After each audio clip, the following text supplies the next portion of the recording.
Alhamdulillah. Wassalatu wassalamu ala Rasulillah Muhammad ibn Abdillah wa ala alihi wa sahbihi wa man walah. Subhanaka la ilma lana illa ma 'allamtana innaka antal alimul hakim. Rabbi shrah li sadri wa yassir li amri wahlul 'uqdatan min lisani yafqahu qawli, amma ba'du. Para teman-teman semua yang hadir di sini, ibu-ibu, kakak-kakak, adik-adik, anak-anak, yang semoga semuanya dirahmati, dicintai Allah Subhanahu wa taala, dimuliakan, disyafaati Nabi besar Muhammad sallallahu alaihi wasallam insyaallah. Amin ya rabbal alamin. Dan pada hari ini kita punya tema wanita berkelas surga. Saudaraku sekalian saya muliakan, seperti yang tadi saya sampaikan, pilihannya tuh cuma dua, surga atau neraka. Surga kita belum pantas, tapi neraka kita nggak kuat. Maka emang benar yang disampaikan dalam syair yang kabarnya syairnya Abu Nawas, kabarnya juga syairnya Imam Syafi'i atau ulama yang lain yang biasa kita dengar tuh. Ilahi lastulil firdausi ahla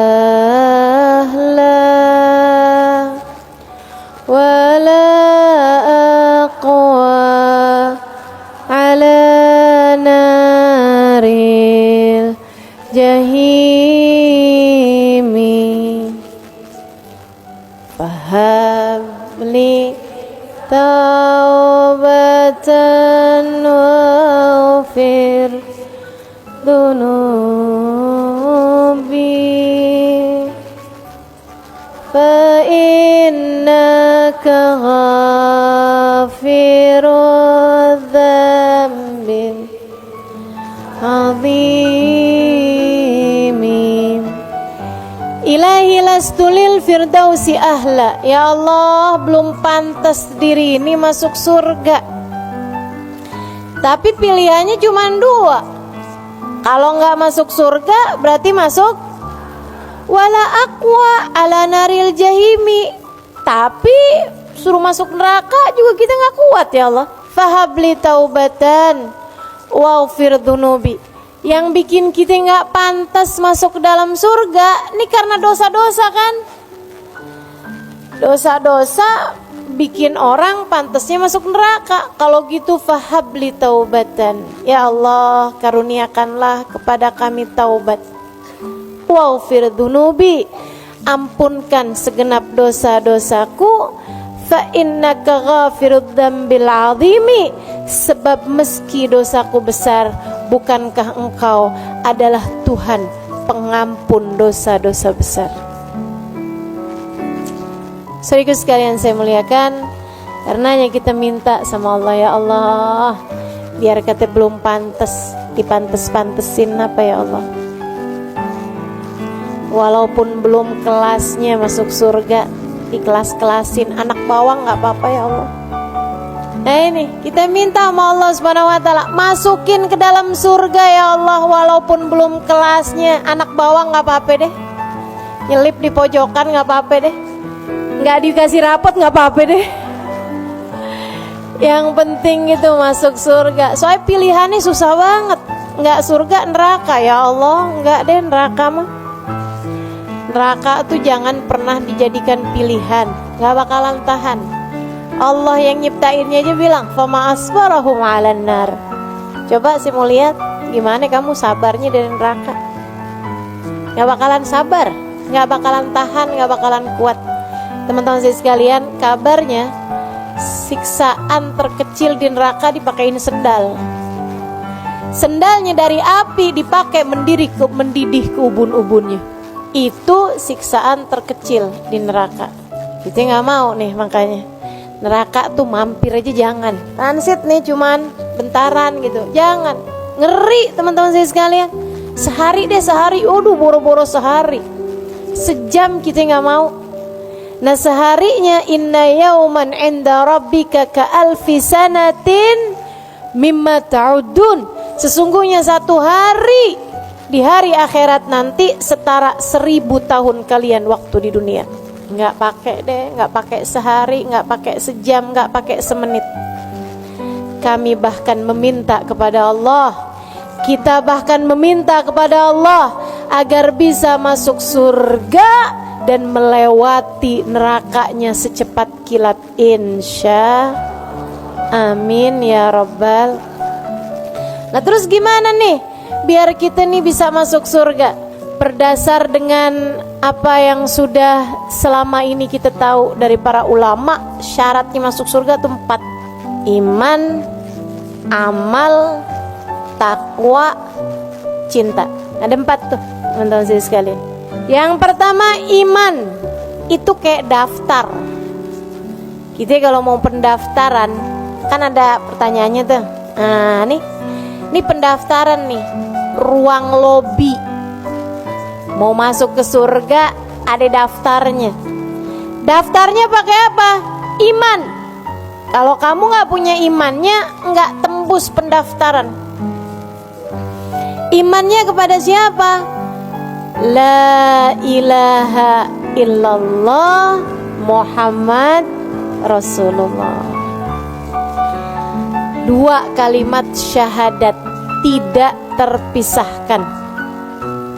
Makanya sampai-sampai ada tuh, saya pernah dengerin seorang ulama menyampaikan, kalau kamu cinta sama seseorang, gak mau pisah sama dia, kalau lagi pisah ucapkan la ilaha illallah, dia ucapkan Muhammad Rasulullah. Suami istri misalnya gitu ya, suami mau pergi kemana, kita ngarepin mudah-mudahan baliknya ke rumah kita, jangan ke pintu orang. Kita bilang la ilaha illallah, dia bilang Muhammad Rasulullah.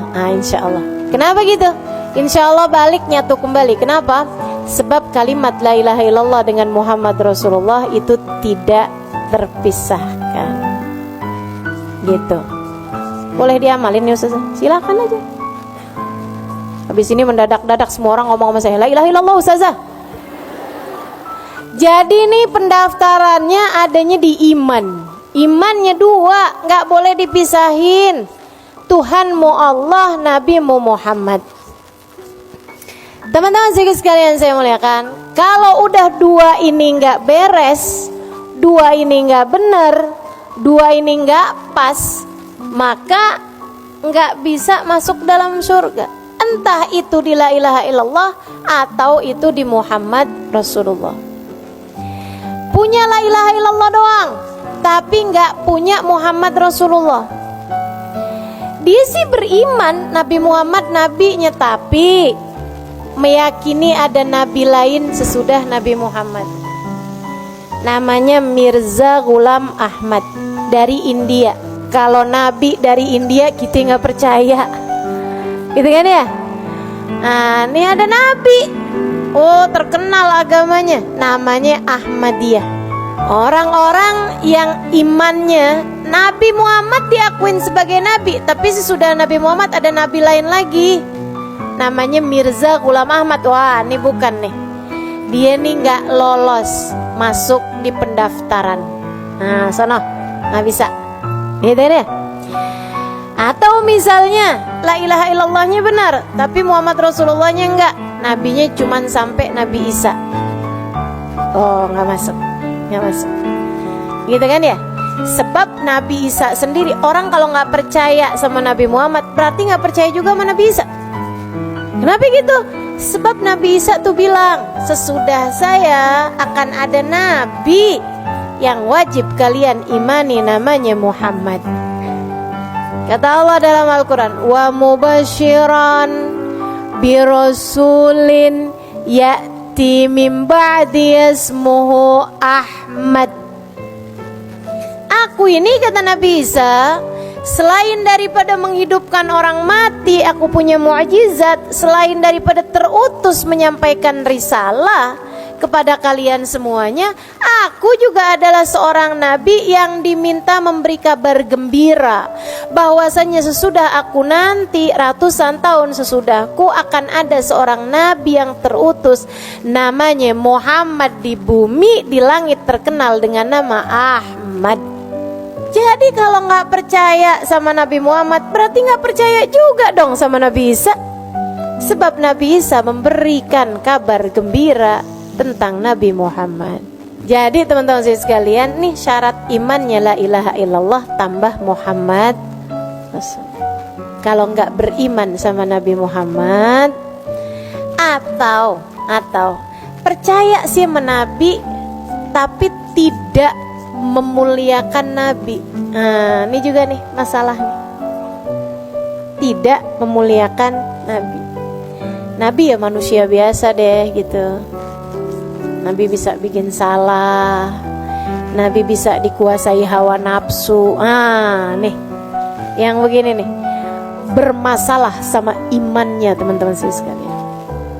Makanya dicerita, pernah dikisahkan oleh guru saya, Sayyidil Habib Umar bin Hafid. Ada orang tinggal di Madinah, tiap hari sholat di Masjid Nabawi, subuh, duhur, asar, maghrib, isya. Kalau dia lagi ada di Madinah, sholatnya di Masjid Nabawi, rumahnya deketan dari situ. Sesudah dia tua, usia 60-an tahun ke belakang, meninggal dunia, dikuburin, dibaki, disolatin di Nabawi sebelumnya. Waktu dikuburin, tiap kali jenazahnya dihadap ke arah kiblat, ngebalik, nggak mau ngadep ke arah kiblat. Dikuburin lagi, balikin lagi, dihadepin ke arah kiblat, ngebalik lagi, diganjel pakai kayu, ngebalik sama kayu-kayunya, diganjel sama batu, ngebalik sama batu-batunya. Ditanyakan kepada para ulama zaman tersebut, mereka mengatakan ma arada rabbukum illa hadza faf'alu. Ya udah, emang Allah maunya gitu, biarin aja. Jadilah dia jenazahnya menghadap membelakangi kiblat.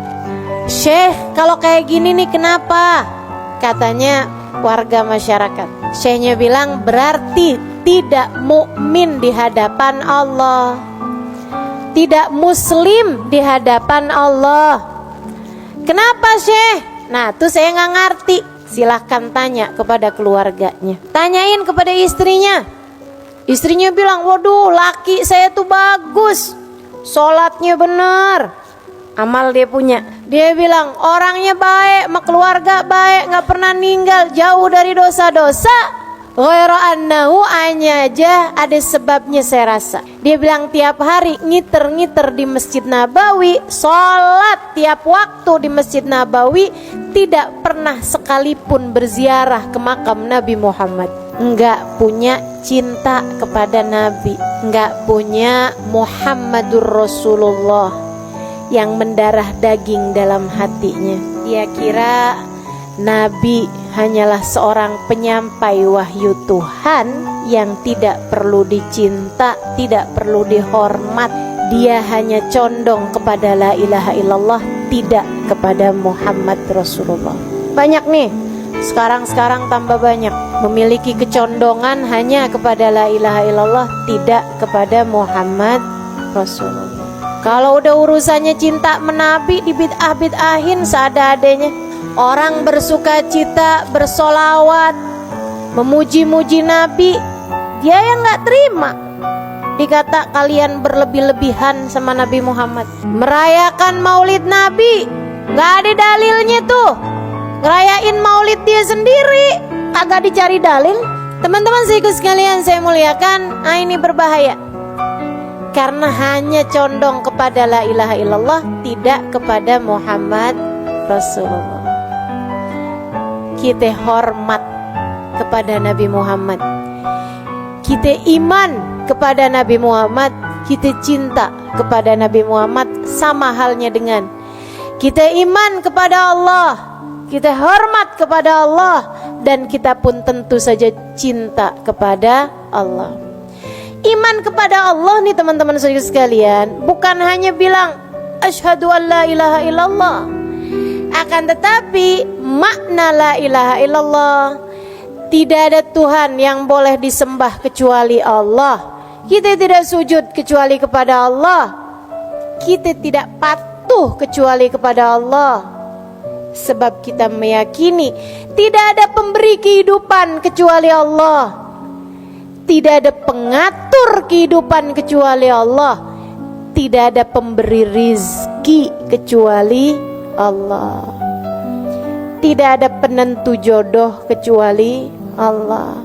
Jadi orang yang beriman kepada Allah gak ada ceritanya cinta ditolak dukun bertindak. Karena dia tahu gak ada ceritanya jodoh saya ditikung sahabat sendiri gitu. Gak ada ceritanya tuh. Orang yang beriman faham makna la ilaha illallah adalah la haula wala quwata illa billah. Gak ada kekuatan mendatangkan kebaikan, gak ada kekuatan menghindar dari keburukan kecuali semuanya dari Allah. Gak ada. La mani' lima atait, wala mu'ti lima manat, wala radda lima qadait. Tidak ada yang bisa memberi jika Allah hendak menghalangi. Tidak ada yang dapat menghalangi ketika Allah hendak memberi. Tidak ada yang dapat menolak apapun yang telah menjadi keputusan Allah. Pun teman-teman saudaraku sekalian, orang yang beriman kepada Allah faham bahwasanya rezeki semuanya aturan dari Allah, pembagian dari Allah. Nahnu qasamna bainahum, kami udah bagi-bagi ma'isyatahum, penghidupan dunia mereka nih udah kami bagi, udah kelar. Rizqukum fis sama wa ma tu'adun. Kata Allah, rizki kalian udah selesai saya atur dari langit, dan semua yang sudah kalian dijanjikan udah selesai aturannya dari langit. Gak ada ceritanya rizki kita dimakan orang. Kalau dimakan orang berarti bukan rezeki kita, rezeki dia. Maka imanmu harus kamu perbaiki teman-teman saya sekalian. Waduh, ini suami di PHK, makan apa kita? Wah, kita nih kalau keluar dari perusahaan ini makan apa kita? Waduh, makanya ada banyak orang-orang yang mendewakan atasannya. Ada orang-orang yang semacam menyembah pekerjaannya. Ada orang-orang yang menjadi abd, menjadi budak bagi uang, bagi harta, bagi dinar, bagi dirham. Ini yang dikhawatirkan Nabi Muhammad alaihissalam. Katanya Nabi Muhammad alaihissalam, inna likulli ummatin ijil, wa ijil ummati ad-dinar wa dirham. Setiap umat rasa-rasanya punya sesembahan lain selain Allah, dan sesembahan umatku ad-dinar wa dirham, uang dan harta. Nih yang dijadikan sesembahan sama umat ini teman-teman sekalian. Maka imanmu itu adalah syaratmu menuju ke dalam surga. Pastikan kamu sudah memiliki kadar yang benar dari keimanan. Pastikan kamu sudah berkeyakinan dengan keyakinan yang benar tentang Allah dan Rasulnya. Sebab itu adalah gerbang pertama, pemeriksaan pertama, pendaftaran pertama bagi kelayakanmu untuk masuk ke dalam surga. Ayo beriman. Saudaraku sekalian, jangan pernah lepas dari hati. Iman kepada Allah di satu sisi, iman kepada Nabi Muhammad di sisi yang lain. Cinta kepada Allah di satu sisi, cinta kepada Nabi Muhammad di sisi yang lain. Bahagiamu dengan Allah, bahagiamu dengan Nabi Muhammad. Iman yang nomor 1. Jadi sekalian saya muliakan, yang kedua apaan tadi? Amal. Bukan cuman iman tapi gak pernah dikerjain. Amalin kalau udah tahu. Allah perintahkan sholat, kerjain. Allah perintahin puasa, kerjain. Allah perintahin tutup aurat, kerjain. Allah perintahin sedekah, kerjain. Teman-teman saya sekalian, amal soleh. Sebab memang benar, kita ini bisa masuk surga dengan rahmatnya Allah atau dengan syafaat Rasulullah. Akan tetapi bagi-bagi jatah surga, katanya Allah, adkhulul jannah, udkhulul jannah birahmati waqtasimuha bi'amalikum. Dalam hadis qudsi Allah berfirman, masuklah kalian ke dalam surga dengan rahmatku. Silahkan bagi jatah surga kalian dengan amal perbuatan kalian. Nah kalau kita imannya punya amalnya kagak, keleleran di surga. Kayak udah masuk hotelnya tapi kita belum booking kamarnya, kan begitu ya? Keleleran kita, teman-teman saya sekalian. Di hotel nih, tapi di lobi doang, kagak enak ya. Demikian pula dengan di surga nanti. Itu waktu si muhabya malikum, bagi-bagi jatah surganya sesuai dengan amal perbuatan kita. Teman-teman saya sekalian, Nabi Muhammad cerita pintu surga tuh nanti macem-macem. Nih kata Nabi nih, ya, surga tuh kan ada 7 tingkatan derajat, semakin tinggi berarti semakin bagus. Nah di dalam surga yang 7 tingkatan itu juga masing-masing jatah surganya dibagi-bagi sesuai dengan amal perbuatan. Makanya Nabi Muhammad bilang, innalil jannati bab yuqalu lahur rayyan. Sesungguhnya di dalam surga terdapat satu pintu namanya Rayyan. La yadkhuluhu illa shaimun. Tidak ada yang masuk di dalamnya kecuali ahli-ahli puasa waktu di dunia. Puasa wajib iya, puasa sunnah iya. Puasanya bukan cuman puasa perut farji, tapi dipuasain seluruh anggota tubuh dari dosa. Walaupun udah malam tetap puasa perut dari kekenyangan, tetap puasa seluruh anggota tubuh dari dosa. Ini ahli puasa, teman-teman saya sekalian. Ada pintunya sendiri, namanya Rayyan. Kalau kita bukan ahli puasa nggak bisa masuk di sana. Ada pintu, Nabi Muhammad cerita, namanya Babur Rahmah. Babur Rahmah, pintu Ar-Rahmah, pintu rahmat. Itu buat siapa? Buat orang yang pernah ditinggal wafat oleh orang tercintanya waktu di dunia. Dan ketika ditinggal wafat, meninggal dunia oleh orang yang dia cintai waktu di dunia, tinggal mati sama orang yang dicinta waktu di dunia, dia segera bersabar di awal kali mendengarkan musibah tersebut, berkata inna lillahi wa inna ilaihi raji'un, alhamdulillah ala kulli hal, ibni li abdi baitan fil jannah wa sammihi baitul hamd. Katanya Nabi Muhammad alaihissalam, Allah berfirman, hambaku, wahai malaikatku, bangunkan untuk hambaku sebuah rumah di surga.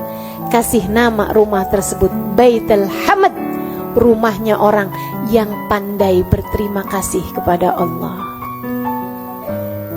Kekasihnya meninggal, dia tetap berterima kasih juga kepada Allah, karena dia faham apapun yang terjadi adalah yang paling baik yang Allah berikan pada hambanya. Masya Allah. Jadi teman-teman saya sekalian, ada pintunya sabar, ada pintu buat ulama, ada pintu buat orang-orang ahli dakwah fillah, ada pintu buat anak yang berbakti kepada orang tua, ada pintu buat orang-orang ahli jihad fisabilillah, ada pintu buat para pembaca Al-Quran dan pengamal Al-Quran, ada pintu-pintunya teman-teman saya sekalian. Dan buat istri yang solehah, yang dia bakti kepada suaminya, bikin ridho suaminya, sampai suaminya merasa bahwa hidupnya seperti berada di surga bersama dengan istrinya yang solehah tersebut. Teman-teman saya sekalian yang saya muliakan, dia junjung, dia muliakan suaminya. Jadi istri yang benar-benar mampu membahagiakan suaminya, kalau meninggal dunia boleh pilih pintu surga manapun yang dia inginkan. Bebas, kamu bebas milih pintu surga manapun yang kamu inginkan. Masya Allah. Bu, para istri, ini kita bisa masuk surga jalur pintu khusus nih. Boleh milih teman-teman saya sekalian. Ayu mamratin salat farda, samat syara, wa ta'at zawjaha, faltadkhulil jannah min ayyi babin sya'at. Kalau ada seorang istri, dia benar sholatnya, fardunya, dia benar puasa Ramadannya, Yang bolong-bolong ditambalin sesudahnya, karena dia mens, karena dia nifas, dia bayar sesudah bulan Ramadannya. Dia nggak punya puasa sunnah banyak-banyak, dia nggak punya sholat sunnah banyak-banyak, tapi dia punya amal ibadah berupa menyenangkan suaminya sampai suaminya ridho kepada dia. Nanti kelak kalau masuk surga boleh milih pintu surga manapun yang dia inginkan, kata Nabi Muhammad alaihissalam.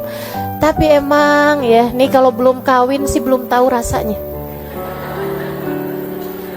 Kayak gampang, betul apa enggak?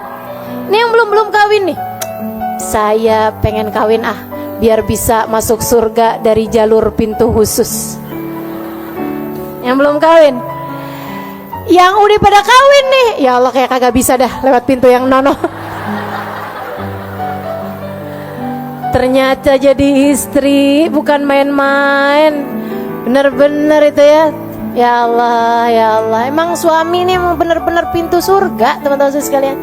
Emang bener-bener jalan surga, beneran dah. Dan karena surga itu mahal, emang susah mau masuk dari jalur yang ini nih, sampai mikirnya kayak begini, jalur lain aja dah. Ya Allah.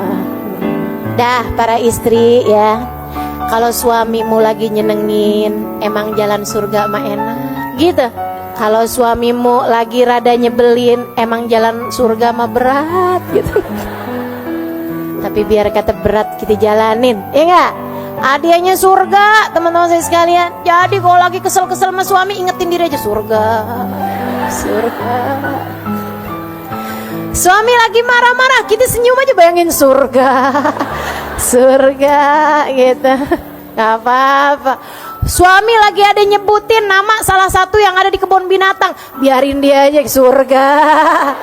Surga, saya nggak mau balas, saya nggak mau. Insya perlu amal soleh, teman-teman saya sekalian, perlu amal soleh. Sampai-sampai nih, waktu Nabi Muhammad cerita kayak begitu, ada sahabat nanya. Nabi Muhammad tuh cerita, jadi kamu kalau masuk surga tuh yang namamu ada di pintu situ bakal memanggilmu. Tenang, kamu nggak usah susah-susah tuh nyari nama kita ada di mana, nggak usah teman-teman. Begitu kita masuk surga, pintu yang ada nama kita di situ bakal manggil, Halimali terus gitu. Ya kan contohnya kan mesti yang enak-enak, biar jadi doa gitu ya. Jadi tuh pintu bakalan manggil, teman-teman sekalian, begitu kan. Nah kalau yang istri yang solehah nih, ya itu dia, boleh jalan, boleh milih pengen masuk yang mana gitu. Saudaraku sekalian yang saya muliakan, nah ini nih Nabi waktu cerita itu sampai ada sahabat acung tangan.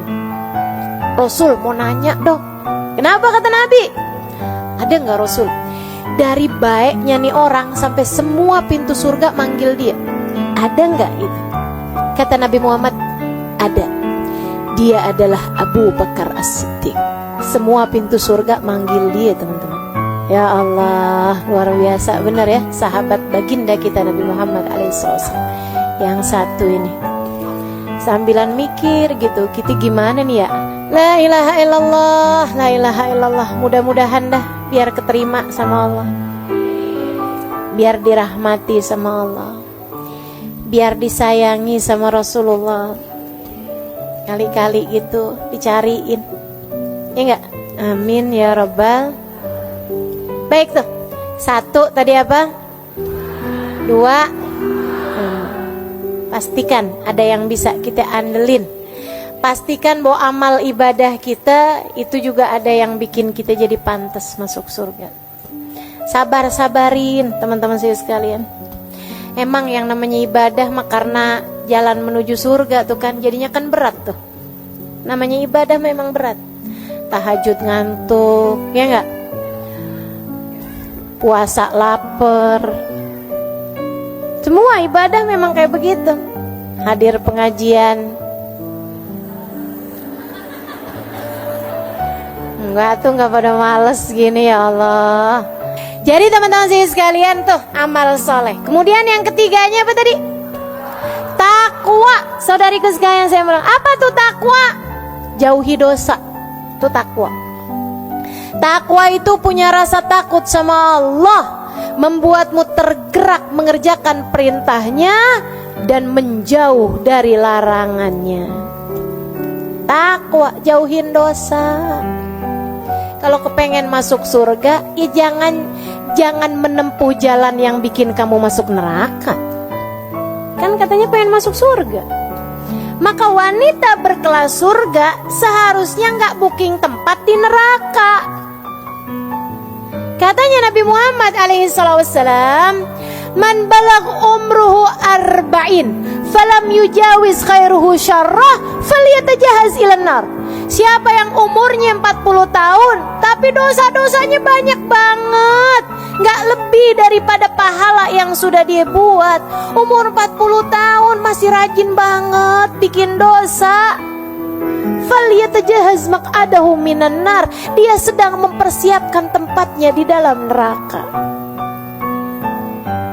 Dosa tuh bikin kita masuk neraka. Maka kalau kamu pengen masuk surga, jauhin dosa. Udah punya suami, masih seneng aja whatsappan melaki orang. Ada di sono, sini. Kalau kurang, jangan utang. Apalagi kalau hutangnya hutang riba, haram. Teman-teman, haram. Haram. Itu dosa paling parah tuh, dosa riba. Serem banget. Dalam Al-Quran, ini saya kasih tahu ya, buat siapapun yang suka berhutang, apalagi kalau sampai hutangnya sampai hutang-hutang yang pakai ada ribanya, teman-teman saya sekalian. Utang yang sama temen aja, yang kalau dia lupa alhamdulillah, yang kalau dia nggak nagih-nagih berasa dapat rezeki hamba solehah. Nih teman-teman saya sekalian, itu aja bahaya loh, bisa nyegah kita dari surga, apalagi hutang riba. Saya kasih tahu, saudara sekalian saya muliakan, dalam Quran tuh ada 2 dosa yang Allah ancam. Dalam Quran ya, ada 2 dosa yang Allah ancam. Kalau kamu nggak berhenti, kamu ngajak perang denganku, kata Allah. Ada 2 dosa. 1 dosa bunuh Nabi, bunuh Nabi. Bunuh Nabi. Nabi diutus ke atas muka bumi malah dibunuh, diancam perang sama Allah. Utusanku dibunuh, gimana nggak diancam perang sama Allah? Kamu berani-berani bunuh nabiku, kata Allah, fa'dhanu biharbin minallah. Aku akan perangi kamu, kata Allah. Pantas dong dosa bunuh nabi. Saudara sekalian saya muliakan, dosa yang kedua, dosanya riba. Kata Allah, kamu nggak berhenti ngerentenin uang, kamu nggak berhenti berhutang riba, fa'dhanu biharbin minallahi ta'ala wa rasulih. Aku dan Rasulullah Muhammad mengumandangkan perang sama kamu. Makanya nggak ada ceritanya orang yang suka berhutang riba hidupnya bahagia. Cari aja. Apalagi yang ngerentenin uang, apalagi yang minjemin dengan berbunga. Itu kelar. Udah deh, diperangin sama Allah. Gimana ceritanya seneng? Diperangin sama Allah Subhanahu wa ta'ala. Maka saudara sekalian, yang mau masuk surga, kita cari kelas kita nih di surga nih teman-teman saya sekalian, mesti jauh-jauhin semua hal-hal yang bikin kita pantas ada di neraka. Jauhin semua yang bikin kita pantas ada di neraka, dari semua jenis dosa-dosa. Nih dengan ya, jauhi apa nanya? Dosanya pacaran jauhin, dosanya ngomongin orang jauhin, dosanya fitnah jauhin, dosanya marahin suami jauhin. Emang dosa ustazah? Dosanya mukul anak jauhin. Ibu, dosa itu katanya Nabi mahaka fi sadrik, yang bikin nyesel di hati itu dosa. Dosa itu subhanallah. Sama Nabi Muhammad dikasih cirinya nih dosa nih, mahaka fi sadrik wa karihta an yattali alaihin nas. Kamu mau tahu apa itu dosa? Yang bikin sumpek hati, dan yang pekerjaan yang kamu nggak mau kelihatan sama orang lain, itu dosa. Teman-teman saya sekalian saya muliakan, Kamu di saat lagi mukulin anak, seneng gak kalau dilihat sama orang?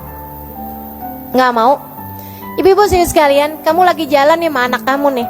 Ceritanya nih, lagi pergi ke swalayan. Tahu-tahu anak kamu emang lagi rada bandel bertingkah gitu ya. Sampai kemudian dia nabrakin susu tumpah. Di situ di supermarket, ya Allah, kita kesel banget sama anak kita kan. Mau kita jewer. Pas lagi mau jewer, Ustazah Halimah lewat. Misal kira-kira jadi apa nggak mau jewer? Ustazah, ya ampun, doain anak saya dah Ustazah. Iya apa iya? Kayak gitu tuh pasti tuh. Saya tuh ya kalau ketemu sama orang di swalayan misalnya gitu supermarket, mau Ustazah pergi ke supermarket. Ya ada lah, namanya kan saya kan ibu rumah tangga. Ada juga gitu belanja begitu kan ya. Teman-teman sih sekalian, saya ketemu sama orang di supermarket nih, orangnya toto belum pakai kerudungan ya. Saya bahkan nggak kenal, saya bahkan nggak terlalu kayak saya nggak semua orang saya kenalin kan. Kalau di pengajian mah kerudungan ya nggak. Pas ketemu sama saya gini, Ustazah pegang rambut. Pegang rambut teman-teman saya sekalian. Padahal saya nggak ngomong apa-apa tuh. Ustazah doain dah Ustazah. Ya ampun doain. Saya mau belum pakai jilbab, Ustazah doain gitu. Nah itu karitan ya tali alaihin nas. Kamu nggak suka ada orang ngeliat. Kan begitu tuh. Nah itu tuh yang namanya dosa tuh. Jadi ibu-ibu sekalian, yang namanya jewer anak dosa apa nggak dosa? Dosa. Mukul anak, nyubit anak, apalagi sampai merah, dosa. Udah hindarin aja semua dosa.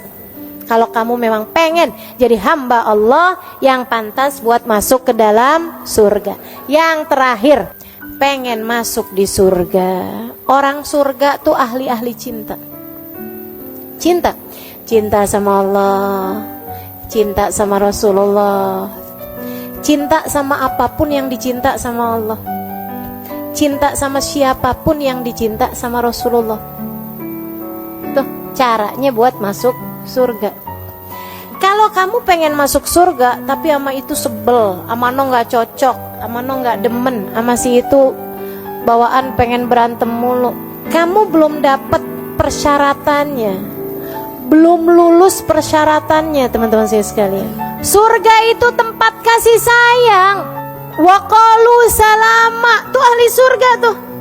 Qalu salama, mereka selalu hanya akan berkata salam, damai, bahagia, senang, gitu. Ketemu senyum tuh ahli surga.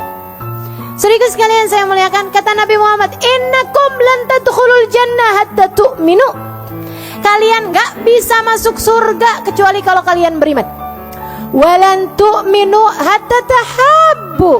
Kalian gak bakal beriman kecuali kalau kalian saling cinta.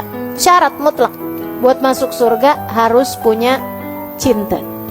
Siapa yang kita cintai? Semuanya kecuali setan. Semua mesti kamu cintai. Bahkan gak cuman manusia teman-teman saya sekalian, malaikat kamu mesti cinta. Kan begitu ya? Habis gitu makhluknya Allah, binatang-binatang aja kita mesti cinta sama binatang. Cintai kucing, jangan dipukulin sapu mulu. Kan begitu ya?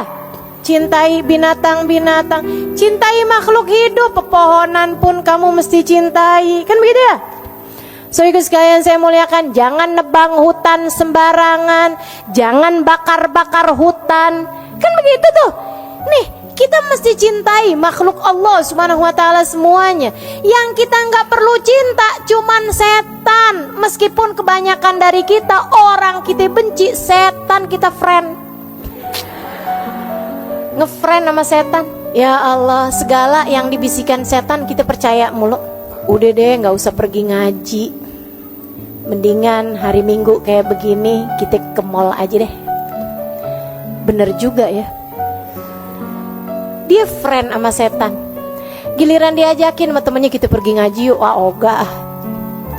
Kan kita friend. Ya tapi gimana gitu. Jadi ternyata dia ngefriend sih sama temennya, tapi lebih ngefriend lagi sama tuh teman-teman saya sekalian. Kamu mesti berhias cinta. Cintai semua orang. Cintai siapapun, teman-teman saya sekalian. Cintai suamimu lebih daripada cintamu kepada siapapun, laki-laki. Cintai kedua orang tuamu lebih daripada cintamu kepada siapapun. Cintai anak-anakmu, ia akan dapat menjadi keterusanmu, kelanjutan ibadahmu ketika kamu sudah meninggal dunia nanti. Cintai guru-gurumu, kalau tidak karena mereka, kamu tidak mengerti jalan menuju surga. Cintai orang-orang di sekelilingmu, mereka adalah saksi-saksimu di atas muka bumi ini. Saksi-saksi kita di atas muka bumi ini. Baik yang kamu lakukan kepada mereka, maka akan baik pula lah penyaksian mereka untukmu di hari akhirat nanti. Jelek yang kamu lakukan kepada mereka, maka akan direpotkan kamu dengan penyaksian keburukan-keburukanmu kelak di hari akhirat nanti. Maka teman-teman saudara sekalian, syarat menuju surgamu ada 4. Laksanakanlah itu dalam kehidupanmu. Miliki iman yang dapat membuatmu faham tidak ada sesuatu terjadi kecuali dengan izin Allah, dan bahwa manusia yang seharusnya kamu ikuti jalannya di atas muka bumi ini, kamu hormati lebih daripada siapapun. Imam bagi kehidupanmu adalah bagindamu Nabi besar Muhammad sallallahu alaihi wa ala alihi wasallam. Kemudian yang kedua, milikilah amal soleh, amal perbuatan. Bergegaslah, fastabiqul khairat, lakukan amal-amal ibadah. Salah satunya adalah berusaha untuk bangun sebelum subuh dan mengerjakan tahajudmu, teman-teman saudariku sekalian, sebab itu adalah waktu intim antaramu dengan Allah Subhanahu wa taala. Kemudian yang ketiganya, takwa. Jauhilah perbuatan-perbuatan dosa, ia akan dapat menarikmu menuju neraka. Dan yang terakhir, cintailah semua hamba-hamba Allah Subhanahu wa taala, wabil khusus cintailah umat Nabi besar Muhammad sallallahu alaihi wasallam yang kamu berharap kelak beramai-ramai masuk ke dalam surga Allah bersama dengan mereka semua. Rabbana zalamna anfusana wa illam taghfir lana wa tarhamna lanakunanna minal khasirin. Rabbana atina fid dunya hasanah wa fil akhirati hasanah wa qina adzabannar. Da'wahum fiha subhanakallahumma wa tahiyatum fiha salam. Akhiru da'wana anil hamdulillahi rabbil